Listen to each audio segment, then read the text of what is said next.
Olá pessoal, sejam bem-vindos à nossa nona aula do curso Locação de Imóveis Urbanos da Lei 8.245.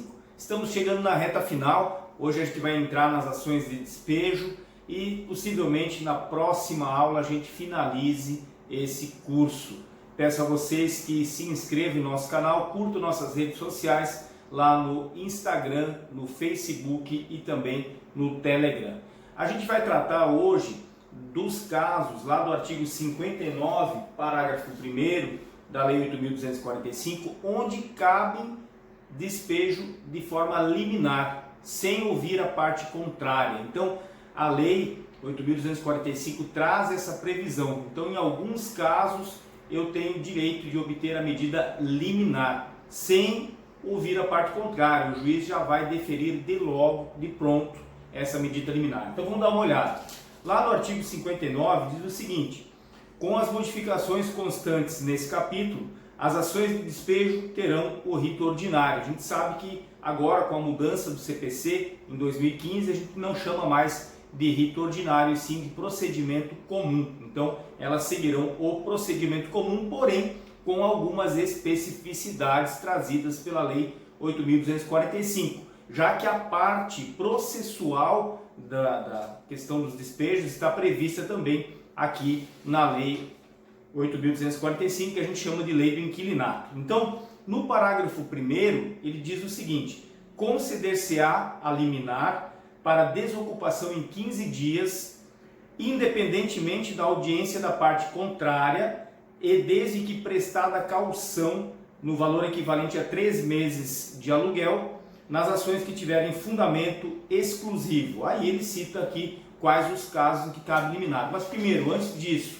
eu digo a vocês o seguinte: primeiro, 15 dias, o juiz vai deferir a liminar para desocupação em 15 dias do inquilino. Segundo ponto, o locador tem que depositar uma caução, e a própria lei, ela já traz qual o valor da caução. Ela não deixa ao arbítrio do juiz definir qual o valor. Ela já fala: o valor da caução será 3 vezes o valor do aluguel. Esse valor do aluguel, claro, devidamente atualizado. Então, você alugou um imóvel há 4 anos, 5 anos, que você está nessa locação, lá atrás o valor era R$1.000, hoje o valor está em, sei lá, 1.200, 1.300, é 3 vezes o valor atual do aluguel. Essa caução serve como uma segurança, uma garantia para o inquilino, caso o locador proceda esse pedido de liminar sem ter realmente direito a ele, e só se constate isso posteriormente. Então ela serve como uma segurança para o inquilino.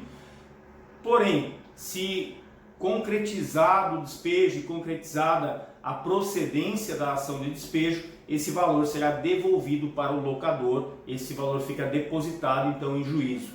E quando o juiz vai analisar esse seu pedido de liminar, ele possivelmente vai deferir a liminar, se você se enquadrar dentro das hipóteses aqui previstas em um dos 9 incisos aqui do artigo 59, parágrafo 1º, ele vai deferir a liminar, mas ele vai pedir que você primeiro deposite o valor da caução. Você não precisa entrar com a ação já depositando o valor da caução, porque você não tem certeza se o juiz vai deferir a liminar. Então você diz para ele na sua petição inicial que, uma vez concedida a liminar, você depositará o valor da caução.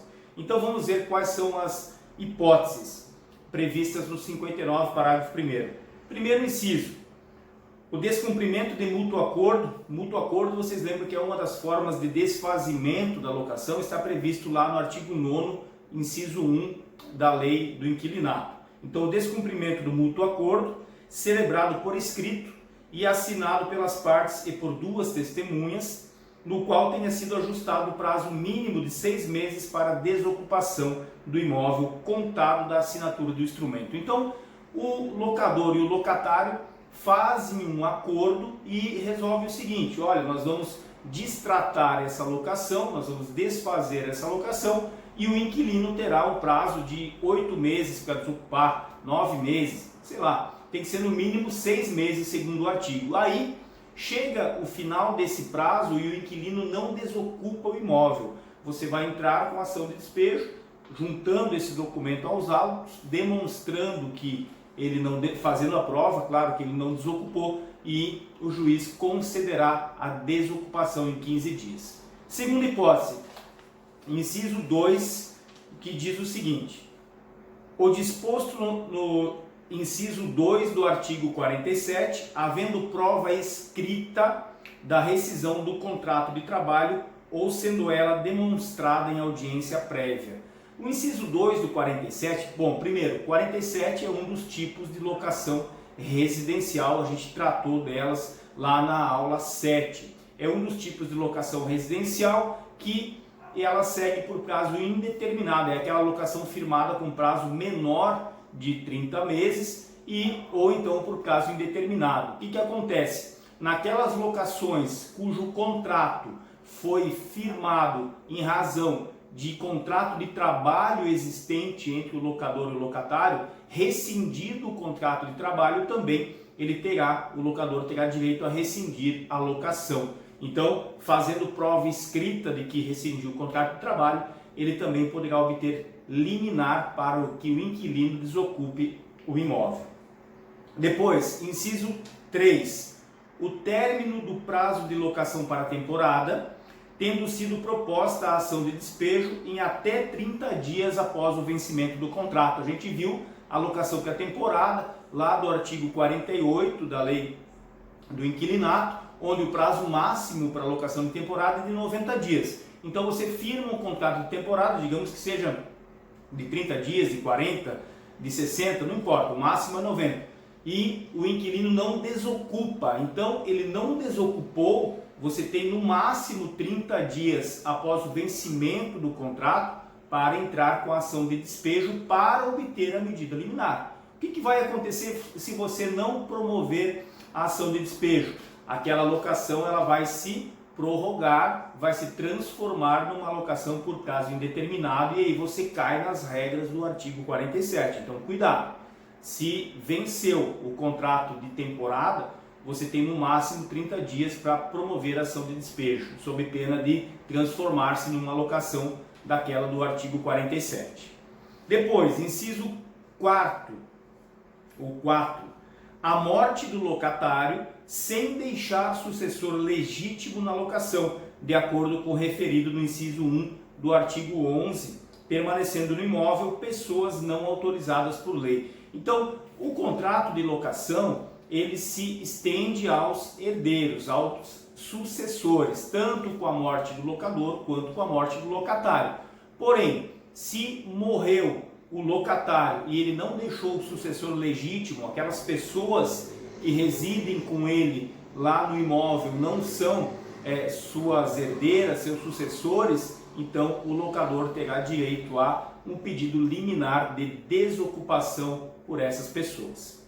Depois, inciso 5, a permanência do sublocatário no imóvel, extinta a locação celebrada com o locatário. Então, o que acontece? O locador faz uma locação com o locatário e o locatário firma um contrato de sublocação com o sublocatário. Quando terminar a locação entre locador e locatário e o sublocatário permanecer no imóvel, o locador tem direito a pedir liminarmente o despejo daquele sublocatário.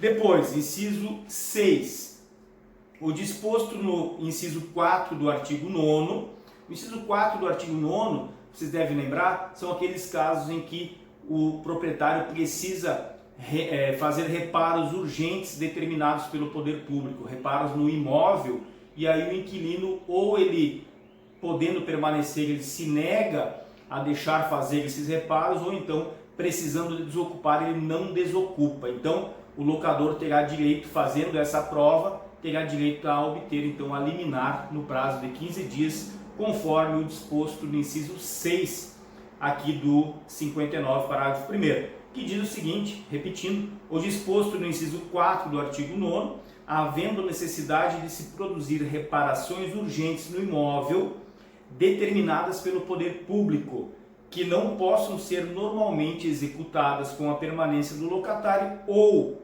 podendo ele permanecer, ele se recuse a consenti-las, então também cabe liminar para desocupação em 15 dias sem a oitiva da parte contrária. Depois, inciso 7, ainda estamos no artigo 59, parágrafo 1º. Inciso 7, o término do prazo notificatório previsto no parágrafo único do artigo 40, sem a apresentação de nova garantia apta a manter a segurança inaugural do contrato. Então vocês viram lá, não lembro exatamente em que aula foi, mas nós vimos aqui as garantias locatícias lá do artigo 37. Então, uma daquelas garantias se expirou, por exemplo, ou digamos que fosse fiança, o fiador faleceu e tal, você, locador, vai notificar o locatário para que ele apresente uma nova garantia no prazo de 30 dias. Se ele não apresentar uma nova garantia no prazo de 30 dias, você poderá, a teor do que prevê aqui o inciso 7 do artigo 59, parágrafo 1º, pleitear o despejo de forma liminar. Depois, inciso 8, o término do prazo de locação não residencial, tendo sido proposta a ação em até 30 dias do termo ou do cumprimento da notificação, comunicando o intento de retomada. Então, finalizou o contrato e era uma locação comercial, não era uma locação comercial daqueles tipos especiais, né, com direito à renovação, ou para colégio, hospitais, era uma locação comercial qualquer e venceu o prazo. Então, eu posso propor a ação de despejo, ele deveria desocupar quando vencesse o prazo, eu não tenho interesse na renovação, ele não desocupou, eu tenho que promover a ação de despejo dentro dos 30 dias seguintes ao término. Ou então, terminou a locação, mas as partes continuaram por tempo indeterminado. Lembra lá do artigo 57? Continuou por tempo indeterminado essa locação comercial, mas agora o locador ele não tem mais interesse. Então o locador vai notificar o locatário para que desocupe no prazo de 30 dias. Se ele não desocupar, nos 30 dias seguintes, ele tem que promover a ação de despejo. Aí, nesse caso, ele também terá direito a liminar para que o locatário desocupe no prazo de 30 dias. É o que diz o inciso 8 do artigo 59, parágrafo 1º. E, por fim, o inciso 9, que diz o seguinte: a falta de pagamento de aluguel e acessórios da locação no vencimento, estando o contrato desprovido de qualquer das garantias previstas no artigo 37, por não ter sido contratada ou em caso de extinção ou pedido de exoneração dela, independentemente do motivo. Então, lá no inciso 9 diz que se eu tenho uma locação, locador e locatário, sem nenhum tipo das garantias previstas no artigo 37, em caso de não pagamento do aluguel e dos encargos da locação, né, os acessórios da locação, se forem condomínio, ou então condomínio IPTU, não importa. Se ele não pagar o aluguel e ou acessórios da locação, eu como locador tenho direito a pedir a liminar para desocupação em 15 dias. Só que nesse caso tem um elemento um pouco diferente. Nesse caso, o inquilino ele poderá elidir essa liminar de desocupação se nos 15 dias que ele tem para desocupar, ele chegar lá e pagar o valor total que o locador está pedindo, o valor total da ação. Então ele tem essa possibilidade, tá? Só que tem um detalhe. Vamos ver o parágrafo 3º.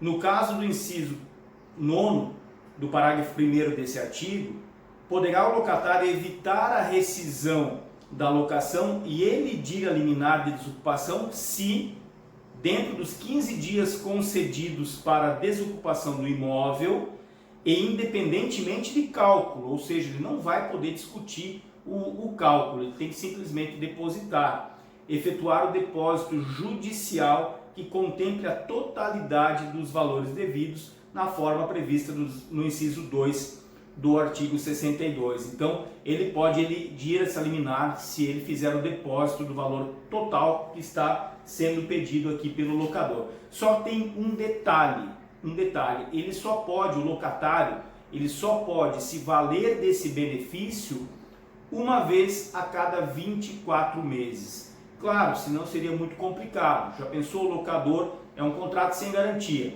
O inquilino fica inadimplente, o locador vai lá, entra com ação de despejo, consegue a liminar, o juiz concede essa liminar a ele, vai lá, o inquilino é intimado para desocupar em 15 dias ou pagar, ele vem e paga. E aí, daqui 3, 4 meses, ele fica inadimplente novamente. Então, o locador teria que promover novamente esse despejo e aí ficaria nessa situação complexa. Então, por isso que a lei permite que o locatário se exima do pagamento desse aluguel, se livrando então de ter que desocupar o imóvel apenas uma vez a cada 24 meses, claro, nada mais justo.